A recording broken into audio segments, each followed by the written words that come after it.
नमस्कार, एक बार फिर से आप सभी का स्वागत है। सर रविंद्र जडेजा, इन्होंने तो आदत बना ली है सुर्खियां बटोरने की। और आजकल तो वैसे ऑफ द फील्ड भी सुर्खियां बटोर रहे हैं। बॉल टेम्परिंग वाला जो ऑस्ट्रेलियन मीडिया ने कल कुछ किया है, जो भी किया है, ऐसा कुछ था नहीं। और जो भी था ना, आज आए वो क्रीज पे और उसका अपने बल्ले के साथ जवाब दिया। उन्होंने बोला कुछ नहीं बोलना भाई, जाना है क्रीज पे। और कल गेंद के साथ कमाल दिखाया था, आज बल्ले के साथ कमाल दिखाना है, ऐसा ही कुछ किया उन्होंने। और कल के जो सुपरस्टार थे, बॉल के साथ रविंद्र जडेजा, बैट के साथ रोहित शर्मा। आज की भी वही हेडलाइन है भाई, बल्ले के साथ रोहित शर्मा और आज फिर से बल्ले के साथ रविंद्र जडेजा। हालांकि अक्षर पटेल को भी हम क्रेडिट दे सकते हैं और देना भी चाहिए। तो आज का दिन देखा जाए तो पहले दो सेशन में game almost cat and mouse वाला गेम चल रहा था, और माउस एंड कैट वाला गेम ये भी बोल सकते हैं आप। तो ऐसा गेम चल रहा था, अगर इंडिया से 15-20 रन की पार्टनरशिप हो रही थी तो ऐसा लग रहा था कि हाँ, अब गेम थोड़ा सा ऑस्ट्रेलिया की से दूर भाग जाएगा। बट उसी टाइम एक विकेट गिर जाता। तो ऐसा सिलसिला चलता रहा दो सेशन तक। तीसरे सेशन में आने के बाद तो एकदम से ऐसा लगा कि game hanging in the balance. But उसके बाद आए भैया दो बापू आए, दो लेफ्टीज आए, दो लेफ्ट आर्म स्पिनर्स आए क्रीज पे। एक पहले से थे ऑफ कोर्स, पर दोनों साथ में आया और इंश्योर किया कि भैया अब बस, कंगारुओं को इससे ज़्यादा हम बैलेंस में नहीं आने देंगे इस टेस्ट मैच में। जितना करना था आप लोगों ने कर लिया, अब हमारी चलेगी। अब हम अपने हिसाब से गेम को डिक्टेट करेंगे। और वैसा ही किया उन्होंने, और दिन के अंत तक कोई विकेट नहीं गिरने दिया उसके बाद। और इंडिया ने बनाए 7 विकेट गिरने के बाद 321 रन। 144 रन की इंडिया की बढ़त हो गई है, 144 रन की लीड हो गई है। और ऑलमोस्ट हमने जो 150 का आंकड़ा कल जो प्रेडिक्ट किया था मैंने, वो ऑलमोस्ट हम छू लिया है उसको, और मे बी कल पार भी कर देंगे। तो ये तो आज का स्कोर कार्ड रहा। और इंडिया, मैंने तो ये प्रेडिक्ट किया था भाई ये भी, कि इंडिया में भी ऑल आउट हो सकता है, बट 150 की लीड ले जाएगा। बट उस स्पीड से ये गेम पहले दो सेशन में भाग नहीं पाया, बट तीसरे सेशन में अच्छा चला गेम। तो पूरी मैच के बारे में बात करते हैं। और भैया एक और डेब्यूटांट, जो कि इंडिया को डेब्यूटांट पसंद है, उसकी अच्छे तरीके से आवभगत करते हैं। डेब्यूटांट कोई भी आता है, अच्छी वेलकम करती है टीम इंडिया यहाँ पे। टीम इंडियन क्रिकेट टीम अच्छे से वेलकम करती है जो भी डेब्यूटेंट आता है। आओ भाई, हम अच्छा स्वागत करेंगे, मेक श्योर करेंगे कि आपको है ना ज़्यादा प्रॉब्लम नहीं उठानी पड़े अपने डेब्यू पे, और आपको आराम से विकेट देंगे। वही काम किया टॉड मर्फी ने, अच्छे से 5 विकेट लिए। अच्छी बॉलिंग भी की उन्होंने, अच्छी लाइन और लेंथ पे की। बट एक दो विकेट सॉफ्ट डिसमिसल के थ्रू आए, और ऑलमोस्ट 3 विकेट उनको सॉफ्ट डिसमिसल के बदौलत मिल गए। उसके बाद अगर हम आ जाते हैं सुबह के सत्र से बात करनी स्टार्ट करें, सुबह से इस मैच के बारे में बात करें। कल मैंने बोला था नाइट वॉचमैन रवि अश्विन आए। हाँ, हालांकि वो नाइट वॉचमैन है नहीं भैया, इस कंडीशन में वो पूरा एज ए प्रॉपर बैट्समैन की तरह से बैटिंग करते हैं। और वैसा ही हुआ, आए पहले घंटे में आराम से रिलैक्स होके बंदे ने बल्लेबाजी की है। रोहित शर्मा भी अपना आराम से टाइम ले रहे थे, कोई जल्दबाजी नहीं दिखा रहे थे। आराम से दोनों खेलते गए। पहले घंटे में लगभग 40 रन बनाए इन्होंने, और कोई विकेट नहीं किया। और मैं, ऐसा लग रहा था मेरे को कि अब ऑस्ट्रेलिया इस मैच में पूरी तरह से नीचे लग चुका है, अब कोई चांस नहीं ऑस्ट्रेलिया के पास। आज ये मैच इतना दूर चला जाएगा ऑस्ट्रेलिया से कि वापस आना ऑलमोस्ट ऑलमोस्ट इम्पॉसिबल हो जाएगा। उसके बाद ऑस्ट्रेलिया के पास हारने के अलावा मुझे नहीं लगता कोई ऑप्शन बचेगा। बट उसके बाद आया थोड़ा सा ट्विस्ट, जैसे ही टॉड मर्फी आए। टॉड मर्फी आई थिंक दूसरे ओवर में थे आज के, और उनको लेट भी लेके आए। आज मुझे ऐसा लगा कि टॉड मर्फी आए दूसरे ओवर में, अश्विन के पैड पे बॉल लगी, अंपायर ने नॉट आउट किया, अच्छा रिव्यू लिया और अश्विन चलते बने। अच्छी पारी में मानूंगा। सुबह का 1 घंटा जो टफ हार होता है बैटिंग के लिए, उन्होंने निकाला। उसके बाद अच्छा स्टार्ट देके वो गए इंडिया को आज के दिन का। और जैसा कि बताया, कोई अच्छे से जल्दी से अपना विकेट फेंक के नहीं गए, आराम से टाइम लिया 1 घंटा लेके टीम इंडिया को अच्छे से अच्छा स्टार्ट देके आज का। और 40 रन की, ऑलमोस्ट 41 रन की पार्टनरशिप रही रोहित शर्मा के साथ उनकी, और वो आउट हो गए। उसके बाद चेतेश्वर पुजारा आए और एक लूज शॉट खेल के आउट हो गए। मे बी मुझे ऐसा लगा, बॉल में उछाल था, लेग स्टंप पे थोड़ा सा लालच कर गए, और स्वीप मारने के चक्कर में वो वहाँ पे अपना विकेट दे गए। तो वो गलती चेतेश्वर पुजारा ने, मुझे ऐसी उम्मीद थी कि आज की ये पिच है ना, ये जो थी, ये पूरी जो कंडीशन थी, सब कुछ पुजारा के लिए सेट था। यहाँ पे आके उनको बस एक अपना आके उनको जमना था। रोहित शर्मा भी दूसरे छोर से नाराज थे जब चेतेश्वर पुजारा, आपको याद होगा जब चेतेश्वर पुजारा आउट हुए तो भी चेतेश्वर पुजारा से नाराज थे और उनको लगा कि यार आप यहाँ पे पूजी ऐसा बैट्समैन है कि एक बार टिक गया ना तो आउट करना ऑलमोस्ट इम्पॉसिबल हो जाएगा उनको, क्योंकि विकेट इतना ज़्यादा तब उस टाइम तक हरकत नहीं कर रही थी। बट उसके बाद विराट कोहली आए, लंच तक जैसे तैसे हमने खेल लिया, एक दो इफ्स एंड बट्स और ऊस आस हुई, बट वहाँ तक हमारा काम चल गया और लंच पे हम गए 151 पे 3 विकेट के साथ, जो कि पहला घंटा इंडिया के नाम रहा, दूसरा घंटा ऑस्ट्रेलिया के नाम रहा। तब तक तो ठीक था मैच, ऐसे लग रहा था कि इंडिया की साइड ही ज़्यादा है क्योंकि लीड भी 26 रन की ही बची थी। बट उसके बाद फिर से जैसे ही लंच के बाद आते हैं, विराट कोहली वही डाउन द लेग साइड, जैसे पुजारा स्वीप खेलते आउट हुए, वो फ्लिक करके थोड़े रन बटोरना चाहते थे, वहाँ पे अनलकी साबित हुए और लेक्स कैरी ने अच्छा कैच पकड़ा, तो वहाँ पे भी वो भी चलते बने। अभी तक इंतजार है टेस्ट सेंचुरी का, पिछले 2-3 सालों से आफ्टर कोविड कोई सेंचुरी आई नहीं है, वो इंतजार और करना पड़ेगा हमें। मे बी इस मैच में नहीं, अगले मैच में ही बैटिंग आएगी अब तो। उसके बाद सूर्य कुमार यादव आए और काफ़ी जो नागपुर का क्राउड था ना एकदम से उछल गया, वरना ऐसा होता नहीं है। आप अमूमन ऐसा नहीं देखते कि किंग कोहली आउट हुए हैं और क्राउड अपने फीट पे है, वो हल्ला मचा रहा है, जबकि इसका बिल्कुल ऑपोजिट होता है, कॉन्ट्रास्ट इफेक्ट होता है बिल्कुल, कि किंग कोहली आउट हुए हैं और क्राउड मायूस है। बट इसके बिल्कुल ऑपोजिट हुआ, इस तरह की अब इमेज बना चुके हैं यहाँ पे सूर्य कुमार यादव, स्काई जिनको हम बोलते हैं, बट कुछ खास कर नहीं पाए मेरे हिसाब से। एक बहुत ही लूज शॉट मैं बोलूँगा, बिल्कुल ना तो वो आगे गए ना पीछे आए, और लियोन का नए स्पेल का पहला ही बॉल था, वो थ्रू द कवर्स खेलने के चक्कर में वो जो कि गैप खाली छोड़ा हुआ था, वो जाल बिछाया हुआ था ऑस्ट्रेलियन कैप्टन और लियोन की तरफ से कि आप मारिए यहाँ पे। बट ज़्यादा मुझे ऐसा लगता है कि आते ही जो स्वीप मारा है उसी पे, अगर आपको अटैक ही करना है ना इस विकेट पे, तो आप आगे आके डाउन द ग्राउंड मारिए, स्वीप मारिए, मिड विकेट के ऊपर मारिए। कवर एक अच्छा ऑप्शन नहीं है ऑफ स्पिनर को, राइट आर्म ऑफ स्पिनर को टैकल करने का, मुझे ऐसा लगता है पर्सनली। वो ज़्यादा सफल नहीं हो पाए डेब्यू पे। उसके बाद आए रविंद्र जडेजा, जैसे जडेजा आए ना सारी चीज़ें सॉर्ट आउट हो गई। एक दो अपील जरूर हुई, थोड़े एक दो अंपायर्स कॉल पे भी बचे, रिव्यूज़ लिए, बट फॉर्च्यून वही आप करते हो ना कि तकदीर भी किस्मत वालों का ही साथ देती है, तो वही हुआ उनके साथ भी, रविंद्र जडेजा के साथ भी वैसा ही हुआ कि जिस तरह की वो फॉर्म में चल रहे हैं ना, ऐसा लग ही नहीं रहा कि ये बंदा 6-7 महीने का ब्रेक लेके आया यार। कल जिस हिसाब से बॉलिंग कर रहा था, बिल्कुल एक टप्पे पे एक लाइन और लेंथ के साथ करता ही जा रहा था, वैसा ही आज बैटिंग में हुआ, अच्छे से अपने आके कोई जल्दबाजी नहीं की। वरना अगर आप 4-5 साल के पहले वाले जड्डू को देख लो ना, तो ऐसा लगता था कि यार ये 10-12 बॉल से ज़्यादा ना रह नहीं पाएगा बड़ा शॉट खेले बिना, एक हवाई फायर तो करे ही करेंगे ये। बट अभी जो लास्ट 4-5 सालों में एक जो बड़ा सुधार, बाकी सब लोग बोलते हैं ये चेंज किया है, वो चेंज किया है, माइंडसेट चेंज किया है, सब कुछ चेंज किया है, बट हाँ may be mindset is the biggest thing that he change right now. But मुझे ऐसा लगता है कि सबसे बड़ी चेंज उन्होंने की है वो पेशेंस है, और उसके साथ जो उन्होंने एक अपने आप में वो निश्चय किया है कि मुझे ना बड़ा शॉट खेलने नहीं जाना अर्ली ऑन द इनिंग्स, मुझे फालतू के रिस्क नहीं लेने, वो रिस्क लेने के चक्कर में मैं आउट हो रहा हूँ। और वही सारी चीज़ें, वो एक दो चीज़ें उन्होंने ठीक किया और उसके चक्कर में उनकी सारी चीज़ें ठीक हो गई है, क्योंकि बैट्समैन तो उनकी अव्वल क्वालिटी की थी ही हमेशा से ही, और तो उन्होंने डोमेस्टिक क्रिकेट में भी प्रूव किया था, इंटरनेशनल क्रिकेट में भी उससे पहले प्रूव किया था, तो वो था। अब इसके अलावा आ जाते हैं भैया इंडियन कैप्टन पे हम बात, क्योंकि ये थोड़ा सा ना नाइंसाफ़ी हो जाती है, इतनी लंबी हम वीडियो कर रहे हैं और हमने अभी तक रोहित शर्मा के बारे में बात ही नहीं किया जाता। भैया बंदा पहला ऐसा प्लेयर बन गया है कि कैप्टन होने के साथ साथ तीनों फॉर्मेट में कैप्टनसी और तीनों फॉर्मेट में 100 बनाए हो, जिसने कैप्टनसी प्लस में 100 तीनों फॉर्मेट में, ऐसा पहला वर्ल्ड का पहला बैट्समैन बन गए हैं, पहले खिलाड़ी बन गए हैं रोहित शर्मा, ऐसे पहले इंडियन, पहले इन वर्ल्ड क्रिकेट पहले ऐसे बैट्समैन, पहले ऐसे खिलाड़ी बन गए हैं जिन्होंने तीनों फॉर्मेट में, क्रिकेट के तीनों फॉर्मेट में एज ए कैप्टन 100 लगाया हो। ये जो सिर्फ टेस्ट मैच ही बचे थे यहाँ पे उन्होंने आज लगा दिया।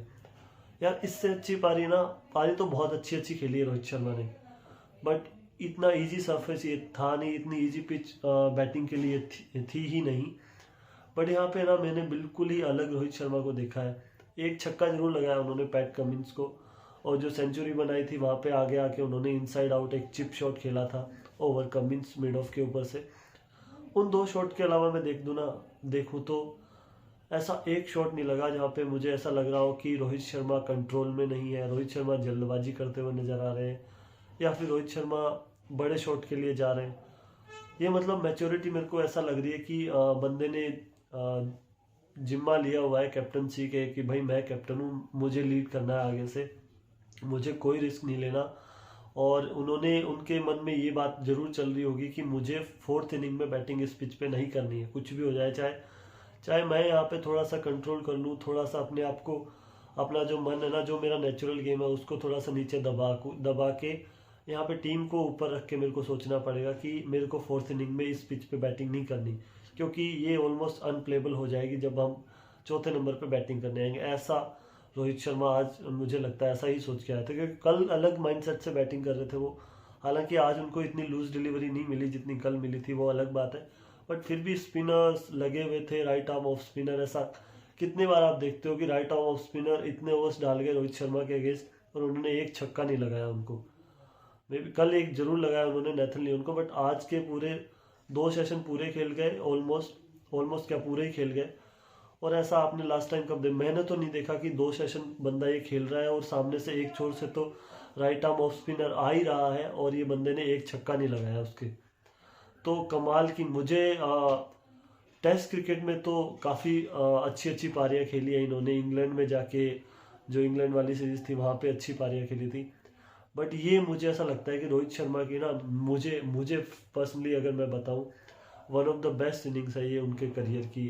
एज ए कैप्टन नहीं, एज ए प्लेयर अगर इंडिया की तरफ से देखा जाए, ये one of the best innings मुझे ऐसा लगता है उनकी, क्योंकि जिस तरह का डिटर्मिनेशन उन्होंने दिखाया, जिस तरह का कंट्रोल उन्होंने दिखाया, जिस तरह का पेशेंस उन्होंने दिखाया, हर एक चीज़ टॉप क्लास। और कोई जल्दबाजी नहीं, बंदा आराम से टिका हुआ है, कोई दिक्कत नहीं है। भाई हमारे पास इतना टाइम है तो टाइम लेंगे हम मैच में हमें इतना आगे जाना है कि वहाँ से ऑस्ट्रेलिया के पास कोई चांस ना बचे वापस आने का और हमें फोर्थ इनिंग्स में चैलेंज करने का। तो उसी सोच के साथ वो जा रहे थे और इतनी परफेक्ट बैटिंग। मैं रोहित शर्मा की भी नहीं बात कर रहा, यहाँ पे मैं सबको इंक्लूड करूँ, पिछली कुछ सीरीज उठा के देखूँ, चेतेश्वर पुजारा जरूर खेलते हुए नजर आते हैं ऐसे ऐसे इनिंग्स कई कई हिस्सों में टीम इंडिया के लिए, या वो विराट कोहली जब अपने फॉर्म में होते हैं, बट इतना कंट्रोल मैंने नहीं देखा रोहित शर्मा से। तो स्पेशली कभी भी कंट्रोल प्लस ये जो ग्रिट लेवल आ जाता है ना कि भाई मुझे बड़ा शॉट खेलना ही नहीं है, आराम से जाना है, आराम से जाना है, और अपनी टीम को जब तक मैं सेफ पोजीशन पे, एक ऐसी पोजीशन पे ना लेके जाऊं, तब तक मैं कोई रिस्की शॉट नहीं खेलूंगा। ना कोई उन्होंने लेफ्ट स्वीप खेला, ना कोई उन्होंने कोई स्वीप खेला आज। तो यार ये टॉप क्लास बैटिंग थी बिल्कुल। मेरे को जब दूसरे बैट्समैन स्ट्राइक पे आ रहे थे ना तो ऐसा डर हो रहा था यार कि आउट ना हो जाए। जैसे रोहित शर्मा आते, मैं बोला यार अब कोई टेंशन नहीं है, ये बंदा नहीं आउट होने वाला, आज घर से ही सोच के आए ये बंदा आउट होगा ही नहीं, ऐसा कुछ चल रहा था। और उसके बाद जो सेकंड, जब हम टी की बात करें, रोहित शर्मा और रविंद्र जडेजा की अच्छी पार्टनरशिप हुई। और लंच के बाद हम जब आए थे तो स्कोर था 151 फॉर 3, और विराट कोहली आते आउट हो गए, उसके बाद स्काई भी थोड़ी देर में आउट हो गए। ऑलमोस्ट 15 रन की उनकी पार्टनरशिप रही, 17 रन की टू बी एग्जैक्ट। और उसके बाद इन्होंने रन जोड़े 57, लंच तक 58 में भी, और 226 पे 5 विकेट के नुकसान पे हम टी टाइम पे गए। तो अगर हम ऐसे देखें तो पहले सेशन में हमने किए 74 रन और 2 विकेट के नुकसान पे, और दूसरे सेशन में हमने किए 75 रन 2 विकेट के नुकसान पे। तो रन रेट जो था वो थोड़ा सा लोअर साइड पे जरूर था, बट गेम ऐसा था कि बैलेंस जरूर था। जब तक जडेजा आए उससे पहले तो और भी अच्छा ऐसा लग रहा था कि भाई अभी 1-2 विकेट गिर गई तो ऑस्ट्रेलिया शायद मैच में ज़्यादा आगे हो जाएगा, क्योंकि वो 20-25 रन की लीड, मुझे नहीं लगता कि उससे कुछ हो पाता।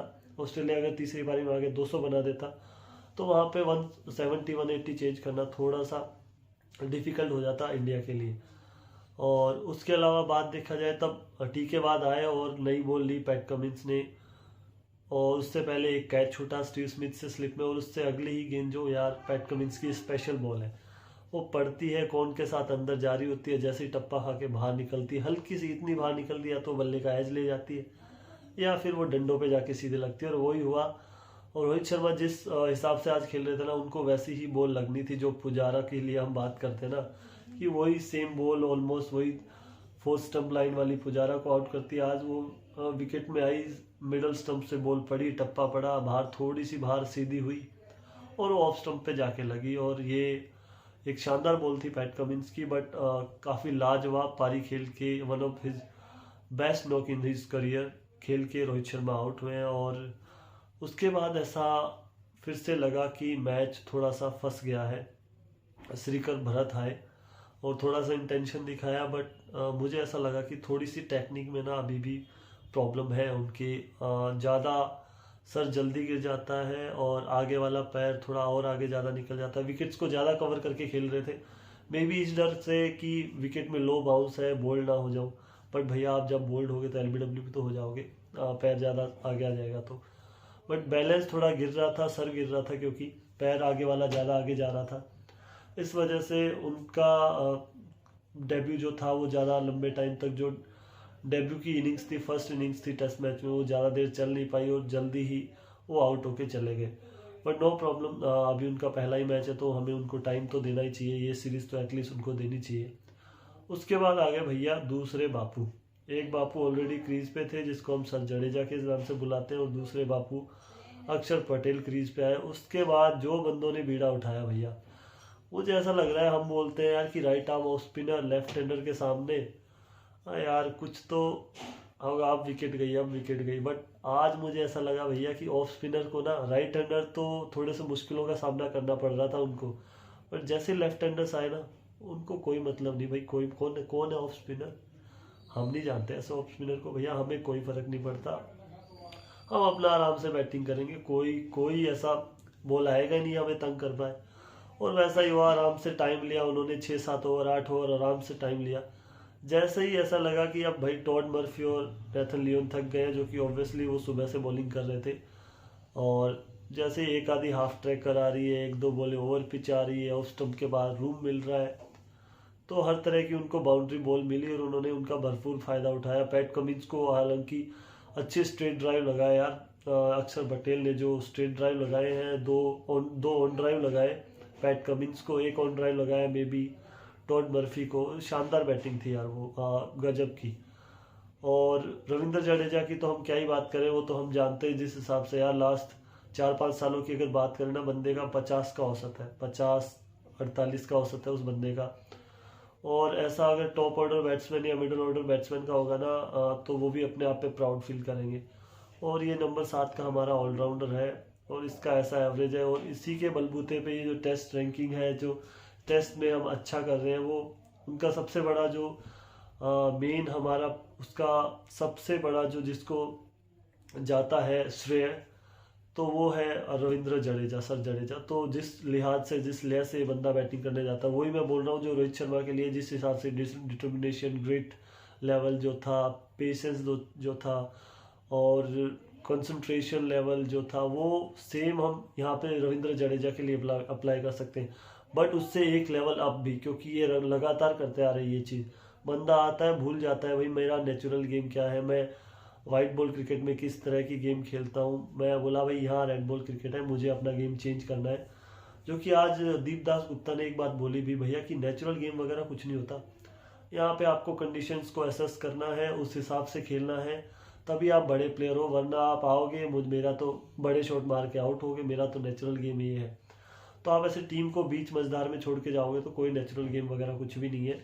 यहाँ पे आना है आपको, अपनी कंडीशन को असेस करना है, टीम का सोचना है टीम को क्या ज़रूरत है, मेरे बड़े शॉट्स की ज़रूरत है, काउंटर अटैक की ज़रूरत है, या फिर पिच पे लंबा टिकना है और टीम को हेल्प करना है इस सिचुएशन से निकालने के लिए। सबका अलग अलग तरीका है, बट रविंद्र जडेजा ने ये वाला तरीका अपनाया हुआ है जो कि अच्छे से काम भी आ रहा है उनके लिए भी और टीम के लिए भी।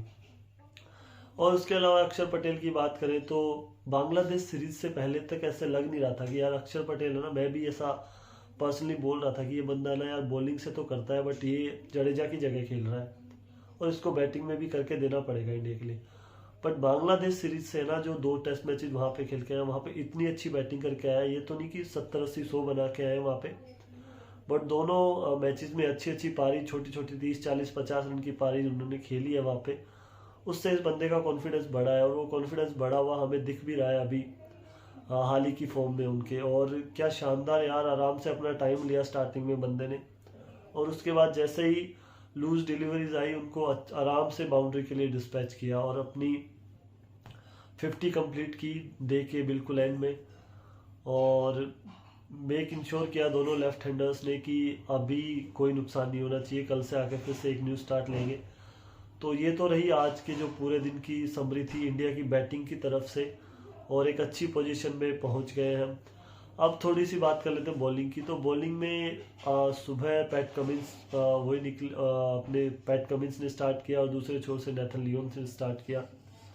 लियोन इतने खतरनाक लग नहीं रहे थे, और पैट कमिंस भी वही कल जैसे महंगे साबित हुए, आज भी स्टार्टिंग में वही उनका सिलसिला जारी रहा।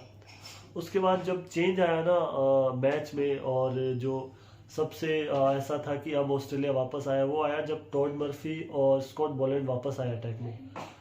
किसी ने इतना बोला नहीं था, मैंने भी इनको थोड़ा सा अंडररेट कर दिया था कि यार मेन जो थ्रेट होंगे वो कमिंस और लायंस होंगे, बट ऐसा ही होता है बहुत बार, आप जिसके बारे में सोचते हो ना वो नहीं होता, उसके जब थोड़ी सी अंडर प्रेप करके जाते हो ना जिसके बारे में, वो वाली चीज़ थोड़ी सी खतरनाक साबित हो जाती है।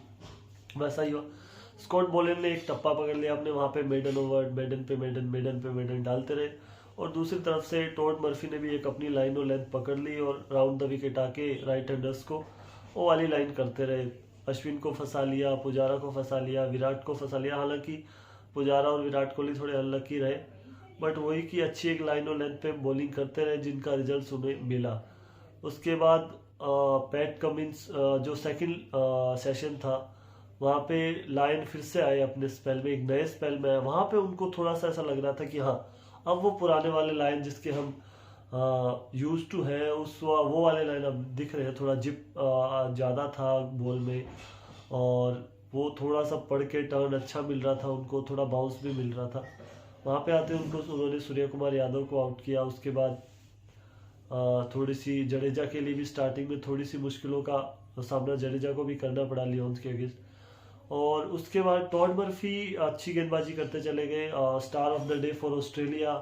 और मे भी अगर हम दोनों टीमों की बात करें तो बॉलिंग में तो ऑब्वियसली बात है, टॉड मर्फी बंदे ने भी आज 4 विकेट लिए हैं और अपना पहला 5 विकेट हॉल हासिल किया है, वो भी डेब्यू पे। और लास्ट टाइम जो पहले डेब्यूटेंट थे 5 विकेट हॉल लेने वाले अपने डेब्यू पे, वो जेसन क्रेजा थे। 2008 में उन्होंने भी यही काम नागपुर में किया था, लंबे कद के थे और अच्छा एक्शन था उनका, और कद काठी अच्छी थी उनकी। और जेसन क्रेजा मुझे आज भी याद है, मे बी वो टेस्ट शायद से सौरव गांगुली का लास्ट टेस्ट मैच था, मुझे ऐसा याद आ रहा है। उन्होंने वहाँ पे 8 विकेट लिए थे, और रन तो काफ़ी दिए थे, 200 कुछ रन देके उन्होंने 8 विकेट लिए थे। बट बड़े अच्छे स्पिनर थे, अच्छा एक्शन था उनका। और आज जो उनके बाद जो काम किया वो काम किया टॉड मर्फी ने। बंदे ने राउंड द विकेट आके ज़्यादा अच्छी गेंदबाजी की है। वो जो लेग स्टम्प वाली लाइन है वहीं से एक गेंद थोड़ी एंगल के साथ बाहर जा रही थी, वहीं से थोड़ी सी टर्न होके अंदर आ रही थी। जो ज़्यादा विकेट्स मिले उनको अश्विन की और श्रीकर भरत की, वो सेम उसी लेंथ पे लाइन, ऐसा अंपायर्स को ऐसा लगा कि शायद पिच आउटसाइड लेग है, बट वो थोड़ा सा अंदर जाता है बॉल, पिच और लेग होता है, और वहाँ से थोड़ा सा बॉल सीधा आता है पड़ के, थोड़ा अंदर की तरफ आता है, और वो LBW के शिकार बने। दोनों को ही अंपायर्स ने आउट दिया, क्योंकि मुझे ऐसा लगता है अंपायर्स को लगा होगा कि पिचिंग है वो थोड़ी सी आउटसाइड लेग है। बट अच्छी बॉलिंग की टॉड मर्फी ने डेब्यू में। मैं पर्सनली थोड़ा सा इम्प्रेस हूँ उनसे, और मैं बोल रहा था कि लियोन का तो क्या पता उन्होंने अभी तक जो बोलते हैं ऑप्शन नहीं ढूंढा है ऑस्ट्रेलिया ने, बट मेरे बोलते ये हो गया कि भैया ऑप्शन में भी मिल गया हो लायंस का। बट ये एक मैच या एक इनिंग से नहीं होता, लायन ने इतने साल से करते आ रहे हैं नेथन लियोन, तो वो इनको प्रूव करना पड़ेगा। बट इसी तरह से करते रहे यही काम, तो डेफिनेटली वो लायन से नेथन लियोन से आगे निकल सकते हैं। तो ये तो रहा। उसके अलावा जब टी के बाद पैट कमिंस आए तो तब ऐसा लगा कि हाँ भाई ये पैट कमिंस अभी ऐसा लग रहा है कि ये वही पैट कमिंस है जो नंबर 1 टेस्ट बॉलर है वर्ल्ड के, और जो है रैंकिंग में भी है, और वैसे भी वो बंदा नंबर 1 बॉलर है यार टेस्ट। अगर रेड बॉल क्रिकेट की बात की जाए तो उससे बड़ा बॉलर मुझे नहीं लगता कोई है। मैं बताया था जैसे हमने सीरीज प्रीव्यू किया था, मैंने बोला था इनके बारे में। तो वो तब वहाँ पे रोहित शर्मा को एक अच्छी बॉल पे आउट किया, उसके बाद नए बैट्समैन श्रीकर भरत को भी थोड़ा तंग किया, उसके बाद जडेजा और अक्षर पटेल को भी थोड़ा तंग किया। बट इवेंचुअली जडेजा और अक्षर पटेल इतना अच्छा खेल गए कि उनको ज़्यादा फिर थ्रेट इतना हुआ नहीं, स्पिनर से भी नहीं, फास्ट बॉलिंग से भी नहीं। और स्कॉट बॉलैंड ने एक अच्छी लाइन और लेंथ डाली है, ज़्यादा विकेट टेकिंग डिलीवरीज तो उन्होंने नहीं डाली। मे भी उनको रोल ही वो दिया गया कि आपको रन रोक के रखने हैं, विकेट्स लेने का काम लायन और ये टॉड मर्फी करेंगे या मैं करूँगा, पेटकोविच ने ऐसा बोला होगा। और स्कॉट बॉलैंड का पर्सनली मुझे ऐसा लगा कि भाई उन्होंने अपना काम ठीक किया है, और ज़्यादा विकेट नहीं लिए तो उन्होंने रन्स भी कंसीड नहीं किए। और अब जैसा कि 321 रन बना लिए हैं, 144 रन की लीड हो गई है। ये तो हो गया आज का जो हम रिव्यू बोल सकते हैं, ये हो गया। अगर हम बात करें आगे की तरफ बढ़े, कल का दिन, तीसरा दिन, वैसे तो बोलते हैं कि तीसरा दिन होता है जो टेस्ट का मूविंग डे होता है, उसमें ऐसा होता है कि मैच किस तरफ जाएगा वो तीसरा दिन डिसाइड करता है। बट वो तो दूसरा दिन ही डिसाइड कर चुका है कि मैच तो अभी बात करें तो 99% इंडिया के हिस्से में आ गया। ड्रॉ का कोई ऑप्शन है नहीं यहाँ पे, क्योंकि टाइम इतना बचा है कि आप कितनी भी अच्छी बैटिंग कर लोगे तो ड्रॉ का तो ऑप्शन है नहीं यहाँ पे, और जो मुझे ऐसा लगता है। और बट अगर देखा जाए इंडिया का हारने का चांस भी मुझे लगता है, आपको लगता है? आप बता सकते हो मुझे। और लेकिन अगर देखा जाए कल का दिन, तीसरा दिन, शायद लास्ट दिन भी हो सकता है इस टेस्ट मैच का। अगर जो मुझे ऐसा लग रहा है कि हो सकता है कल का दिन कि ये टेस्ट मैच 3 दिन में फिनिश हो जाए। अगर इंडिया कल आते ही ऑल आउट हो जाता है 15, 20, 25 रन के अंदर अंदर, तो कल ऑस्ट्रेलिया ये मैच कल ही इंडिया ख़त्म कर सकती है। बट अगर ये मैच चौथे दिन पे जाए तो मुझे एक ही रीज़न लग रहा है, ऑस्ट्रेलिया को बहुत ज़्यादा अच्छी बल्लेबाजी करनी पड़ेगी, और इंडिया को भी कल आके अक्षर पटेल और जडेजा थोड़ा सा और ओवर्स खेल जाए तो मे बी ये मैच चौथे दिन तक जा सकता है, ऐसा मुझे लगता है। और अगर बात करें कल के दिन तो इंडिया को क्या करना होगा ये मैं बता दूं। पहले ऑस्ट्रेलिया की बात कर लेते हैं। चलो, ऑस्ट्रेलिया को क्या करना होगा। ऑस्ट्रेलिया को कल आना है और भैया 8 से 10 ओवर के अंदर अंदर इंडिया को निपटाना होगा, जल्दी से जल्दी, जितनी जल्दी वो निपटा सकते हैं इंडिया को। 3 over, 5 over, 7 over, 8 over, 10 over, कम से कम रन में 15 से 20 रन, 15 रन मान लेते हैं।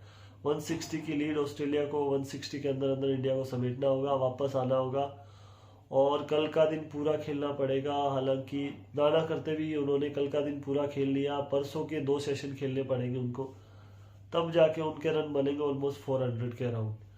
वहाँ पे 400 नहीं, चलो 350 मान लेते, 350 रन बनेंगे, तब उनके पास 180, 190 रन की लीड बचेगी। वहाँ पे ऐसा होगा कि तब मैच बैलेंस में जाएगा ऑस्ट्रेलिया के लिए, ऐसा कि भाई हाँ 190, 195 रन हमारे बोर्ड पे है और अब हम इंडिया को तंग कर सकते हैं।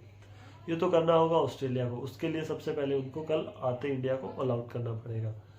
उसके अलावा हर एक बैट्समैन को अच्छी बल्लेबाजी करनी पड़ेगी। ऑलमोस्ट ऑस्ट्रेलियन अटैक या ऑस्ट्रेलियन बैटिंग लाइनअप में से हर एक बल्लेबाज को अच्छा खेलना पड़ेगा अगर ये इस मैच में बिल्कुल नीचे लगे हुए हैं, अगर ऊपर आना है तो।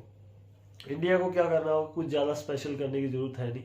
कल जाए, थोड़ा और टाइम ले, आधे घंटा निकाले आराम से, और अगर वो लंच तक बैटिंग कर सकते हैं, जो कि मुझे ऐसा लगता है कि कर सकते हैं, और ये जोड़ी अगर 10-12 ओवर अच्छे से खेल गई, उसके बाद सिराज और शामी है जो कि वो भी थोड़ी बहुत अपने हाथ खोल सकते हैं, क्विक रन भी बना सकते हैं। अगर लंच नहीं तो 18 से 20 ओवर भी खेल गए, 200 रन तक पहुंच गए कहीं ना कहीं, तो फिर ऑस्ट्रेलिया इस गेम से पूरी तरीके से बाहर हो जाएगा भैया, फिर नहीं कोई चांस। फिर तो इंडिया कल रैपअप करने का ही सोचेगा। इंडिया को 200 रन तक पहुंचना है, आते ही क्विक विकेट्स लेने हैं, उसके बाद ऑल स्पिन अटैक से जाएगा इंडिया, जाडेजा, अक्षर पटेल, रविचंद्रन अश्विन। और जिस हिसाब से आज लायन और मर्फी को टर्न मिल रहा था ना, तो अब तो तीसरी पारी में जो ऑस्ट्रेलिया की अगली पारी, उसमें अश्विन भी और ज़्यादा खतरनाक साबित होने वाले हैं ऑस्ट्रेलिया के लिए। तो इंडिया को यही चीज़ें सिंपल रखनी है, जैसे पहले इनिंग्स में बॉलिंग की वैसे ही इस इनिंग में रखनी है। और मुझे ऐसा लगता है कि कल जो है ना, कल वो मैच इस टाइम तक मैं बात कर रहा हूँ ना, तो हम ये मैच इंडिया जीत जाएगा कल का दिन ख़त्म होने से पहले पहले इंडिया ये मैच एक पारी से जीत जाएगा, ऐसा मुझे लगता है। और कुछ बच गया भाई? नहीं, मेरे हिसाब से तो नहीं बचा। इंडिया की भी बात कर ली, रोहित शर्मा की भी बात कर ली, जडेजा की भी बात कर ली, अक्षर पटेल की भी बात कर ली, टॉड मर्फी की भी बात कर ली। कल क्या करना है उसके बारे में भी बात कर ली। और अभी क्या करना है आप लोगों को, अगर वीडियो पसंद आई हो ना तो लाइक ज़रूर कर दीजिएगा। और ऐसी ही वीडियो आगे भी देखने के लिए, चैनल से जुड़े रहने के लिए आप प्लीज़ चैनल को सब्सक्राइब कर लीजिएगा। और मुलाकात होती है आपसे कल इसी टाइम पे, और करते हैं हम रिव्यू कल के दिन का और प्रीव्यू अगले दिन का, जो कि अगर मैच जाता है चौथे दिन पे तो, बट मुझे अभी तो ऐसा नहीं लग रहा। और by the way world cup आज से स्टार्ट हो गया है, विमेंस T20 वर्ल्ड कप। और इंडिया का मैच जैसे मैं बता दूं आपको, 12 फरवरी को इंडिया वर्सेस पाकिस्तान खेला जाएगा, उसका प्रीव्यू हम कल करेंगे। और एक्साइटेड हूँ मैं भी, और आप लोग भी मे भी वेट कर रहे होंगे, अच्छा एनकाउंटर होगा। और इस बार उम्मीद तो यही है कि इंडिया ये वाली ICC ट्रॉफी है जो घर पे लेके आए अपने। और इसी के साथ बहुत बहुत धन्यवाद आपका, मिलते हैं आपसे नेक्स्ट वीडियो में, धन्यवाद।